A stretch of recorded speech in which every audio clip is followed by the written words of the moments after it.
Hi hello welcome to my channel అమ్మ videos tablet. ఈరోజు recipe వచ్చేసి మజ్జిగ. ఎప్పుడు చేసే విధంగా కాకుండా ఈసారి కొత్తగా ట్రై చేసి చూడండి.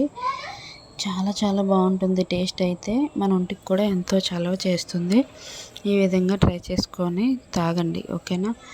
ట్రై చేసినాక ఖచ్చితంగా కామెంట్ అయితే చేయండి ఎట్లా వచ్చిందనేది, ఓకేనా? ఒక గిన్నె తీసుకొని దాంట్లో 4-5 టేబుల్ స్పూన్ పెరుగు అనేది యాడ్ చేసుకోండి. పెరుగు నేను విజయ వాడతాను, చాలా బాగుంటుంది విజయ. మొత్తం మజ్జిగ కవ్వంతో గడ్డలు లేకుండా బాగా కలుపుకున్న తర్వాత అల్లం వెల్లుల్లి పేస్ట్ 1 స్పూన్ అనేది యాడ్ చేసుకోండి. నేను ఫ్రెష్గా చేసి పెట్టుకున్నాను, మీరు కూడా ఫ్రెష్గా చేసుకుంటే చాలా బాగుంటుంది టేస్ట్. లేదంటే ప్యాకెట్స్లో కూడా మనకు దొరుకుతుంది బయట, అలాగైనా ట్రై చేయొచ్చు. మెంతి పౌడర్ 1/2 స్పూన్ వేసుకున్నాను. మెంతి పౌడర్ మనకి ఒంటికి ఎంతో చలవ చేస్తుంది. పెరుగులో వేసుకొని కలుపుకుంటే మనకి చేదు అనేది ఎక్కడా ఉండదు, ఓకేనా? ఫస్ట్ కలుపుకున్న తర్వాత సాల్ట్ కూడా కలుపుకునేటప్పుడే మనం సాల్ట్ అనేది యాడ్ చేసుకుంటే మొత్తం తొందరగా కలిసిపోతుంది.